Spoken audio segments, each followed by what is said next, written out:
In this video, we have so much truck mechanic content. We have one truck we're working on, two trucks we're working on, three different trucks just in this one video. What's going on with them? We have to watch the video to find out. Hey guys, Josh with the Update Channel, and today what we're going to be working on is one of our local logging trucks. Got an MBN, which is what they call a bridge C15. What we're going to be doing is it's got a ton of problems. It came in for shutting down just intermittently, and I didn't actually film troubleshooting that because what it was just timing sensors. It had both timing sensors were faulting at the same time. The reason that'll shut the engine down is because the engine doesn't know where it is as far as timing goes, so it shuts the engine off. So I'll show you where we are right now and some interesting stuff I found on it, so let's go look at it. So this is the logging truck itself, or mostly the engine compartment. Baldwin filters, not my favorite. Wish they were running cats, but you know, it's their truck. They can do what they want. Quite a bit of rust on the frame here. It's a logging truck, folks, so these are worked pretty hard. Not always kept, you know, in the best of shape, but this one's in decent shape. And the problem is, from what I can tell, the wiring appears to be the original wiring harness. Rub through there. It's quite a few rub-through spots. The sensors, especially like the crank one, are basically oil-soaked. This one appears to be the original timing sensor for the camshaft, and it had both timing sensors faulting, which of course, electronic engine, if you have both timing sensors fail at the same time or both go out, it's going to shut the engine down. You can see there's oil coming out of the injector harness. We're going to be replacing that one, and mostly the reason is because it's pushing oil into the main harness, and we're going to be replacing the main harness and the timing sensors. So you don't want to put your old injector harness on if it's going to be pushing oil into the new harness. So a bunch of other problems we found. Front main's leaking, not horribly, but it's wet. You can see the turbo's off, and yeah. Also, it said exhaust leak, which, yeah, you can see there's carbon all over the front of the engine by the thermostat housing. Thermostat housing appears to have a leak here, coolant leak. And look at the manifold right there. Yeah, the gasket was blown out, and unfortunately for them, it wasn't just the gasket being blown out. This manifold here is warped. It's also cracked, as well as the turbo, which I'll show you here in a second. And it's pretty badly warped. I'll put a straight edge on it. You can actually see how distorted it is. Obviously, you want this to be as flat as possible. Now, usually I use a 2000s, which I was using, but you can actually see, look at the gap there on just the straight edge. You could probably easily get a 10,000s in there. Quite distorted there. Even if you were to put a new gasket on it, more than likely it's going to blow out again. And looking at our turbo here, you can see where it was obviously failed, folks. Turbo is not looking too good. And look at the cracks on the turbo. There was a big crack on the other one, but look how many cracks are here.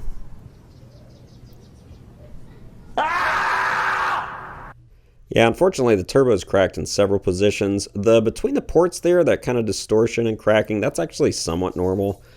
But yeah, this turbo, unfortunately for this customer as well, the manifold is destroyed. Now,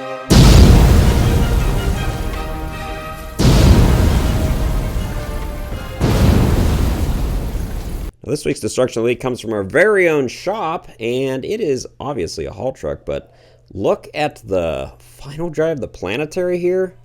Oh my gosh. I'm pretty sure that's supposed to be gears and three other gears driving it. That's called a planetary, but yeah, that is just gone. They said it was making noise, yeah. No kidding. Now, before I get back to the logging truck, they wanted me to look at this service truck real quick, which they said it was missing two gears. Basically, third and fifth would not go in. You could put it in gear and it would just pop out. So they said, drain the oil. So I tried to pull the main oil drain, and the plug was mostly stripped out already. And it was super, super tight. I had my 24-inch breaker bar on it. Did it pop out? No. It just stripped basically the rest off. Could not loosen it. So trying to drain it here from this little smaller port here, and just to see if any big chunks are going to come out, but it would have been nice to pull the main drain. And then we're going to pull the shifter housing and take a look at the gears, which is going to get us to this video's sponsor, which is Vevor. And Vevor sent me this, what they call a steering endoscope, or borescope is what most of us call it, but What they mean by steering is if you turn this little orange knob, it'll actually turn the camera. That is both creepy looking, but also very helpful if you could get that into a cylinder. It's a 6mm head, 1 megapixel resolution, comes with a charging cord, as well as a 32 gig SD card already included, so pretty cool. We're gonna get back to working on the truck, and then we'll try out this inside the transmission. So what we got here is, this is the shifter, obviously. Okay, so 3rd and 5th are gone.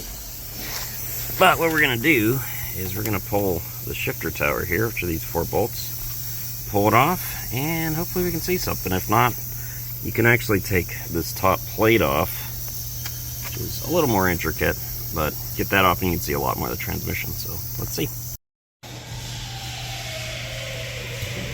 So let's see what we got.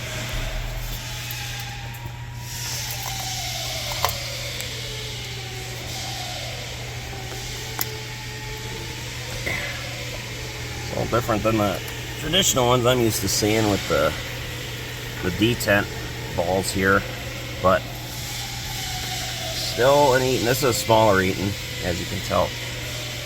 Metric also, I don't know if you can see that. They usually are 9/16 bolts.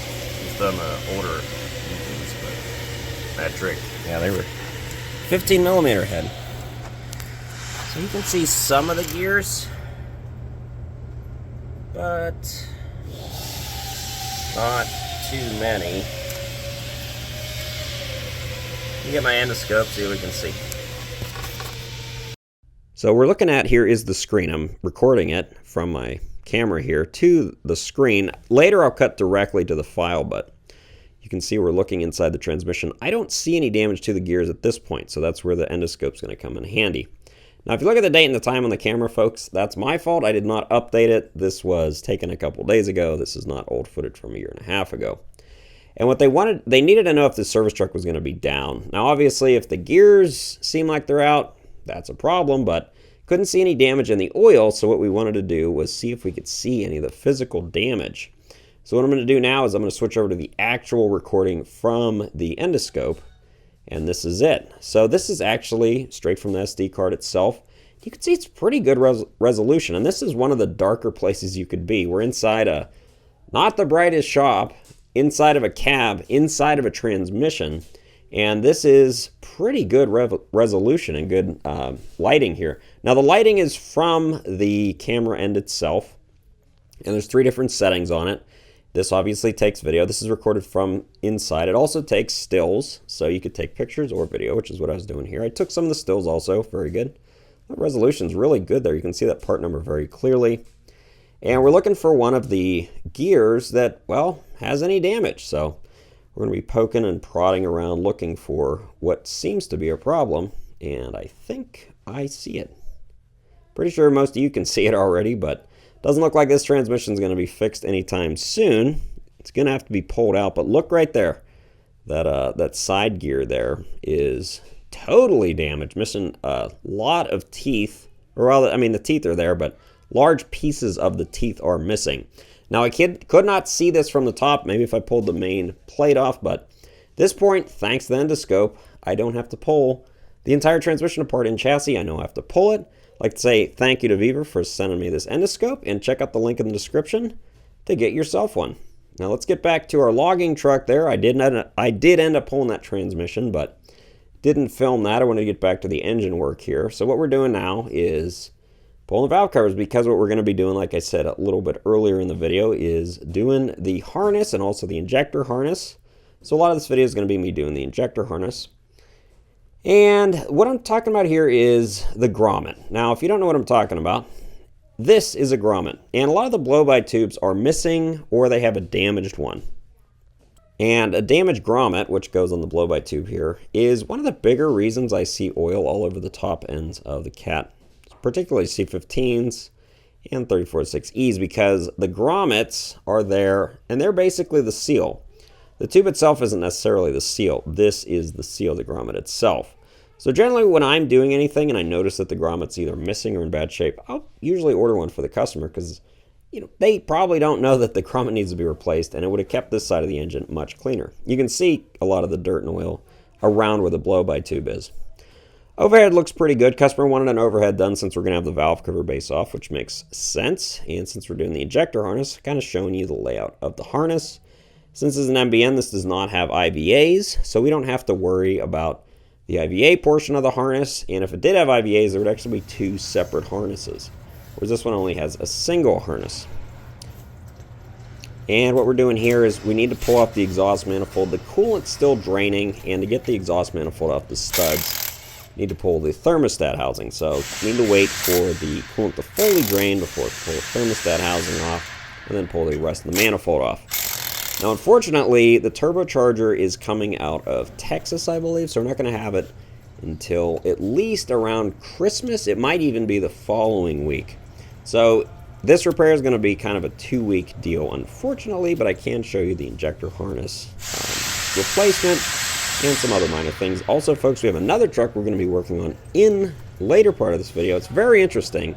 It's Ford, actually, the 3406E. Don't want to spoil too much of it for you there, but yeah.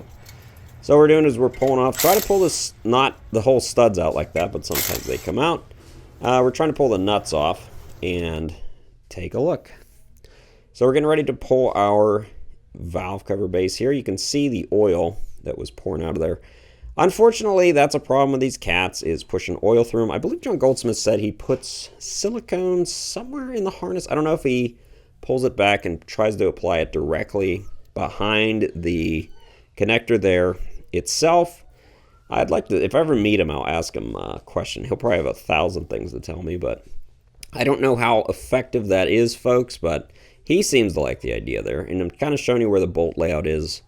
Kind of sporadic all over the place on the ends. This one did have a missing bolt. I don't know if you saw the missing head, but we'll show you there. Some of these you do need to pull the coolant hose, the fuel line that goes over between there and the front structure, the bolts for the front structure. This one, luckily, we don't have to do that, though. So I'm going to show you the bolt head you may have missed here. And yeah, it's supposed to be a bolt right there. It's kind of hard to tell, but it's dirty. No bolt head there. Not super common, but yeah, these sometimes will break the heads off. Hopefully, the rest of the stud is protruding so we can get it out easily. So, was able to get these off without actually pulling too much. Didn't have to pull the front structure bolts or the fuel line. You can see this has a cut-the-length style seal. Going to be replacing that, and you can see the harness much better now that it's off. If you have a C13, you don't actually have to pull the valve cover base off. You can remove it with the valve cover off, but unfortunately on C15s, you got to pull them off. So you can see the overhead much clearer now. Going to make doing our overhead much easier. I'm not going to film that. I've got, I don't know how many videos on doing overheads, but I'm not going to film it on this one. So this is our bolt. Yes, I was hoping that a lot of it is protruding, and a lot of times these aren't super tight. It's not like they were over tightened and broke. We're going to spray some penetrating oil on it. Hopefully that'll somewhat get into the threads and help us remove it, and hopefully we don't have too much trouble removing it. So what I'm going to be using is a stud installer remover, and what it is it's basically 3 little camshafts inside, and it's based on the size of the bolt. This is a 5/16 bolt, and basically it's directional. So if you turn it one way, it'll tighten up, and if you turn it the other way, it'll tighten up going the other way. So you can loosen it, the stud, or tighten the stud with the same tool. Pretty cool. They work really well. I mean, you can't torque a head bolt with these. They will pop because they're just little cams inside basically, but if it's on a stud like this or an exhaust stud, which you can remove or install with it, if you just put it on there and it's not seized in place, like this one is not seized in place, it'll just pull it right out. It'll just de-thread it. And this is the best tool. Obviously, you could use 100 different things. You could use channel locks or pliers, whatever, but if it's something like this, this is the best tool for the job, assuming it's not completely seized in place, which this one, luckily for me and the customer, was not. Came right out. Made this repair much easier. So we're going to be doing our injector harness replacement here. And now, is this the most exciting thing in the world? Well, probably not, unless you're planning on doing an injector harness replacement, haven't done one before, or just like to see me work. So what we're going to be doing, you have to unbolt the end, the connector there from the valve cover base, and this large part we're working on is called the valve cover base. One thing you may not noticed about injector harness clips is they're always numbered. So notice that's number 1. So this would be the front of the engine. Number 2, all the way back to number 6. It's always good to check them. I've caught a couple mechanics in the past that never checked them, and you can actually flip them depending on the engine. This one would be hard to do because obviously it's a split between 1 and 2 and then between 3 and 6. Some of them are more centered, and if they are centered like that, you can flip them and cause some problems. I believe it was a C12 we had a mechanic do once, and he had flipped it, so it was number 1 injector had the number 6 clip on it. If I remember right, it would only run with the cam sensor disconnected. It was very weird. Ended up being, yeah, he had just flipped it somehow, and it's just a good thing to check while you're putting them on there. Also, you could swap the 2 ends too. You could put 1 and 2 backwards, cause misfires, all sorts of problems. So what I'm doing now is there's these metal clips, and they hold the injector harness to the valve cover base, and they're bolted underneath the valve cover base here. So what you have to do is you have to kind of peel these metal clips back to expose the heads that retain the harness to the base. And once they're all like that, and there's a couple zip ties here with proper clips, once those are off, you're going to loosen all the bolts for these metal retaining clips. I usually just use an impact. You know, maybe someone is critical that I'm using an impact with a hex, but whatever. These are not highly torqued. Usually these have blue Loctite on them. At least I've always noticed that they come out with it from the factory. I always put it on when I'm putting them back in. You cannot put these bolts back in with the valve cover base installed. So you definitely do not want them loosening up. And once you get them all out, you are ready to pull the injector harness through. Now, since they're not reusing this harness, you could cut it and take it out real quickly, but I don't want to do that just in case you ever do have to reuse it, or you need to use it for reference or something. I like to pull it out the way it has to go in, and even though it is quite frustrating. So what I do is I peel these clips off. It's just basically one piece of metal that wraps around. It is difficult, but we're cut resistant gloves here, and it's little, you can use a screwdriver or this small pry bar, which is I'm using. You just spread them slightly and they'll pull off. I like to kind of leave them on whatever I'm working on. I'm working on this little cart if you're working on a table. So leave them where the new ones are going to go on so you know kind of the position they were. And then you have to pull the entire harness through the little port that it goes through there, which might seem like, how are you going to get the injector clips through there? And it's not super easy, but you can definitely do it. It doesn't take all day. And just getting the last one off here. And then, yeah, you just have to pull it through. So you kind of bundle them together and then pull them through. And then, yeah, when you get to the injector clips, that is the most tricky part because the clips are quite wide and you've still got the harness in there. So you kind of have to wrestle them and get them in the correct position to get them through. But I promise, folks, they do come through. And this one's a little easier even because, like I said, some of them, they have the IVAs, which have their own little clips that you have to worry about, and they always get bound up. But luckily, this one does not have IVAs, so we don't have to worry about that. And if you're wondering, I said this was a bridge engine. Yeah, the MBN, not most people's favorite C15. However, I would say it's a decent long-running engine, much better in my opinion than the last model C15 being the SDP, which had IVAs and EGRs and ARD head systems. So I would say if there's one C15 to avoid, it would be the SDP more so than the MBN. And if you just keep trying to pull it out of there, you will eventually get the entire harness out of there, folks. Way to go, dude!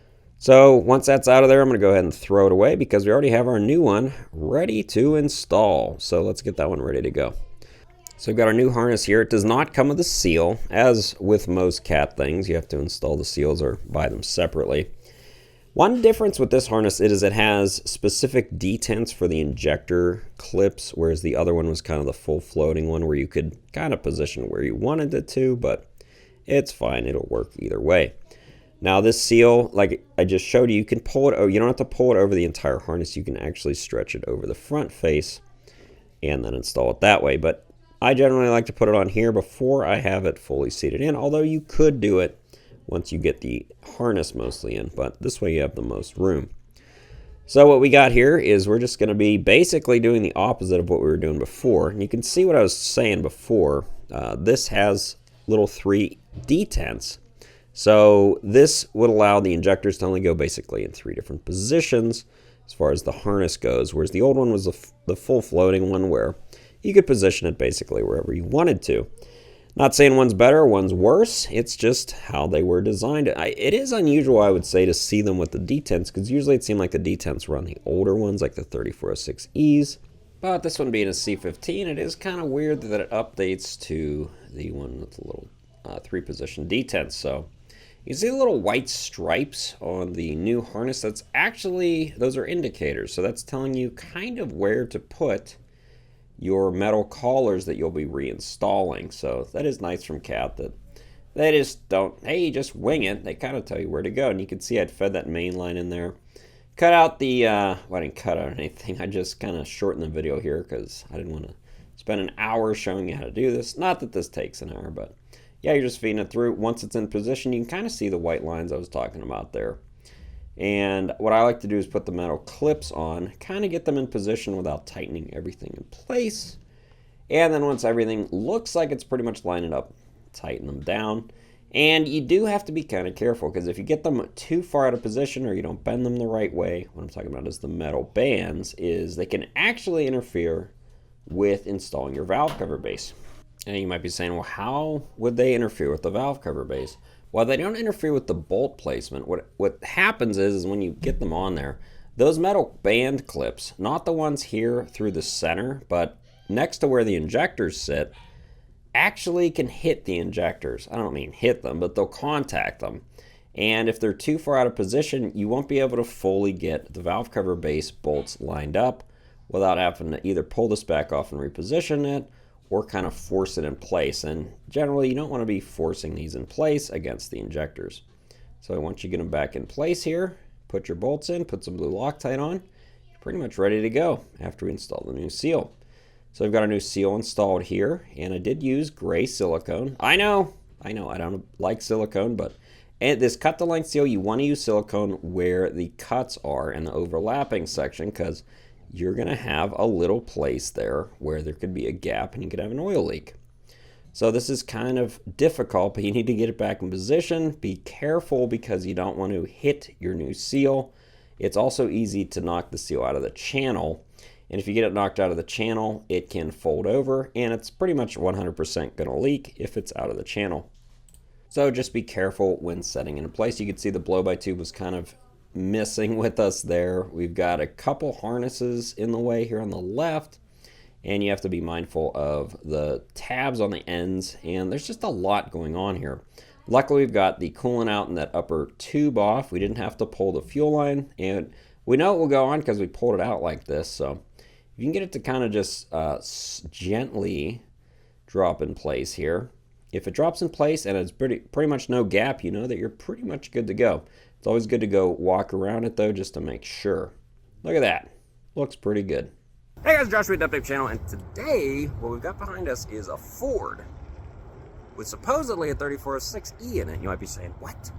Yeah, folks, Fords used to put real big engines in their real big trucks, and now they don't really make real big trucks as much as they used to, or, well, really at all that much compared to what they used to make. Now, Ford used to also have Sterling also, which they used to be a large, I wouldn't say as large as Peterbilt, but an on-highway truck manufacturer.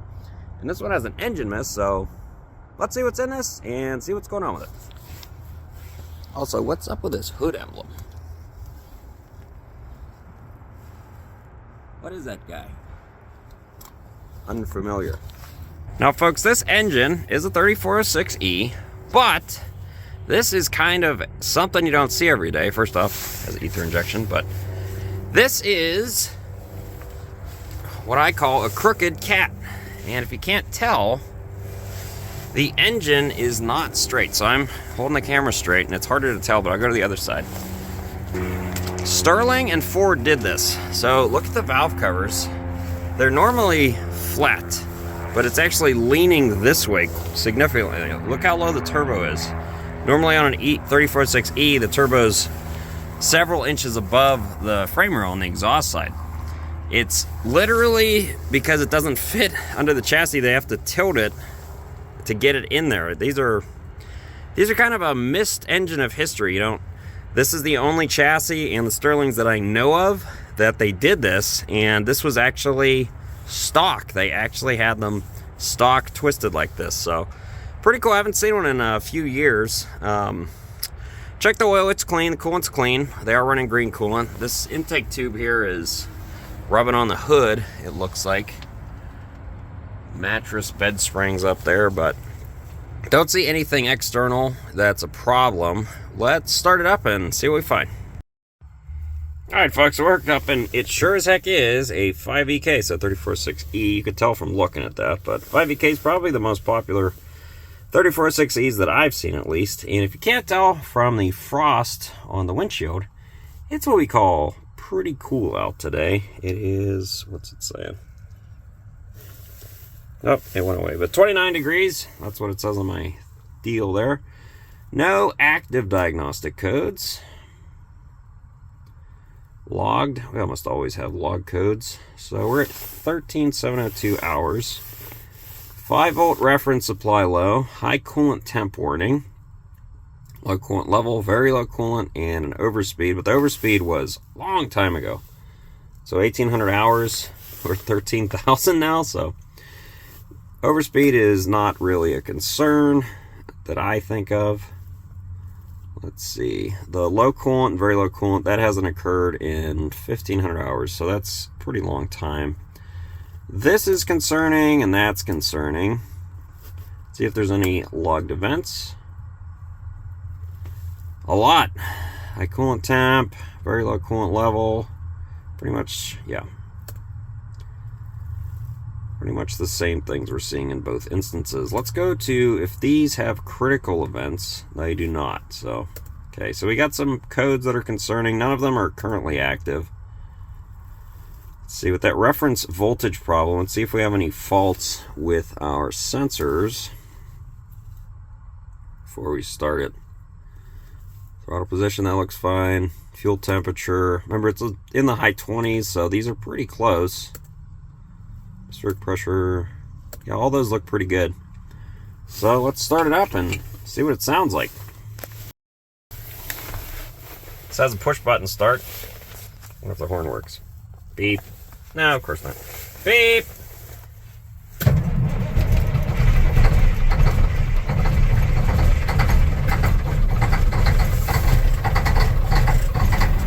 Got good oil pressure. Smoking a bit, I'd say. Smoke. Let's go take a look at the smoke.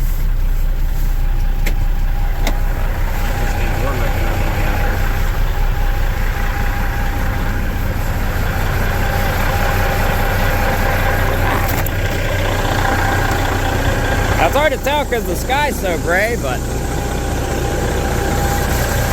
yeah, smoking.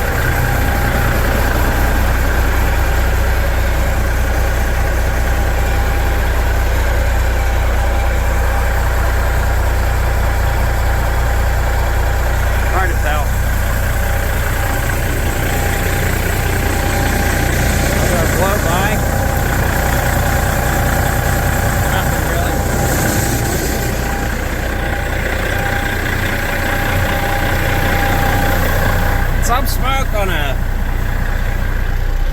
older E model at startup is kind of normal. Sounds pretty good.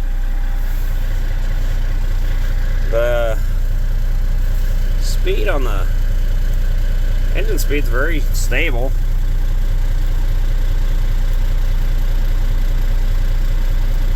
Just make sure we don't have an engine miss here. It doesn't sound like it. Nope.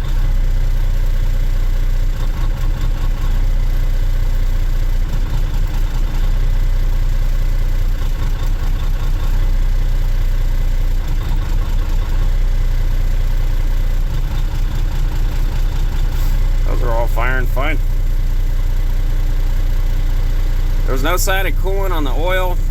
We're gonna have to defrost the window here, and we'll bring it in the shop and look for stuff.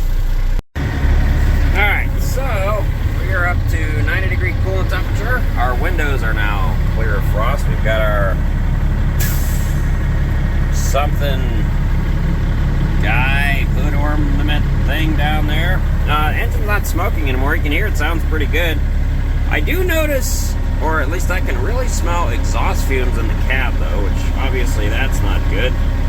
Not sure if we got an exhaust leak probably under the cab or in front of it, but we're gonna have to find out what the heck's going on there. But let's pull it in and I guess take a look, see what's going on. My hunch of an exhaust leak was successfully verified here. Big exhaust leak here by the turbocharger. Also have a missing stud on the exhaust manifold. This would be a DOT violation because it's an exhaust leak in front of or below the cab. Definitely want to get that fixed, but looking it over, couldn't find any problems. Customer said, why don't you drive it around the shop, look for the problem.